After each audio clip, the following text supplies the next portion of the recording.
Question for Coach White. Oh, yeah.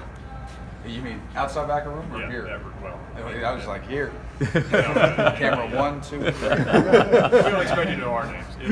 Absolutely. No, it's a great group. They come to work every day, that's all you can ask for from those guys. They're workers, they're receptive. Again, like we talked about earlier, it's a process. I mean, this is the first day in pads. The first 2 days, they were sort of feeling out the technique, but they saw on film when they watched, okay, this works. I can play a little bit stouter on the edge. I can set some better edges. This works in the pass rush. And then it becomes a mentality thing. Today was very much a mentality day. What we're trying to accomplish from an outside backer room, setting the tone, being violent, using our hands. And it was a good day. There's a lot of improvement to still be made, but they came up and they're like, okay, I see what you're talking about, and so it's good there. How much has moving around some of the guys like Josh Pascal and Alex King and those guys helped out with just the overall defense right now? Well, obviously the move was made in the best interest of the defense. Those are the two guys you mentioned are really good players, and they'll be good players here. And I think they're finding a home in their new spots. Obviously, other than watching on film, I didn't have much interaction with them prior. But you watched Josh on film last year. You knew wherever you put him on the field, you could put him back at safety, and he'd be a dominant force. So I think to get the best 11 on the field, I think we've done that.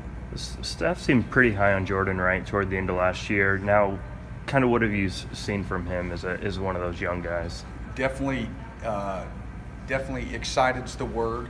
The thing with Jordan is you just have to understand he's just that. He's a young guy, and there's going to be a learning curve there. And the more he gets comfortable, the better he's going to be. But the athletic talent's there, the length's there, the want to is there. He's one of those guys. He's going to be the first one in the meeting room.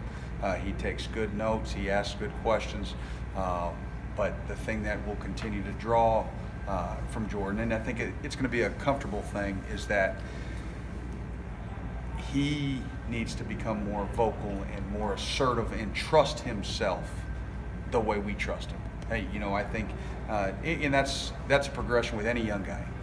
They're just trying to do right, as opposed to, hey, go make the play.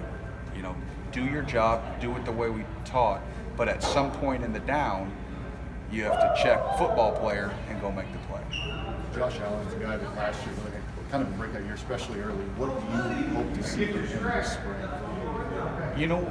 We're working on the details right now. We're working on some edge setting things that he's come to me and said, you know what, this is really gonna help. And he felt it. And he's gotten into that mode. Like golfers, that if you take a bad swing, you know what you did wrong. We're starting to get to the point where if he has a bad rep, he can come up to me and say, this is what I did wrong. You don't have to correct it. And that's where you're going to go to. You're going to have bad reps, and you're going to have to pull yourself out of those bad reps. But as much clean technique as we can have early in the down, he'll be more successful longer. Brad, from looking at tape last year, and obviously I know you weren't here, but Josh did not seem as disruptive the second part of the season as the first. What do you think? What do you think happened? There's a lot of factors there. I think you wear out as the season goes along. I think that the additional weight that he put on this year is really going to help him.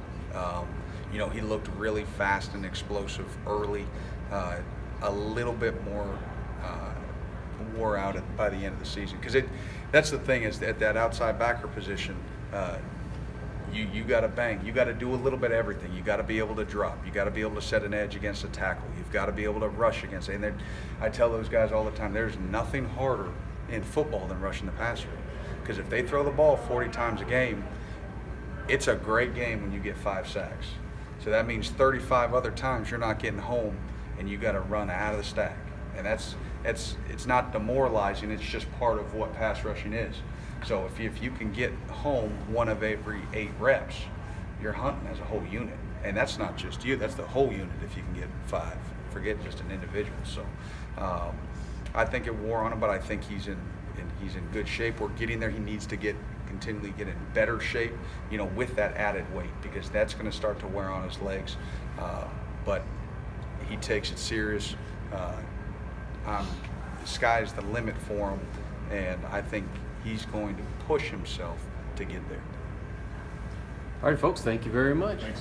Thank you.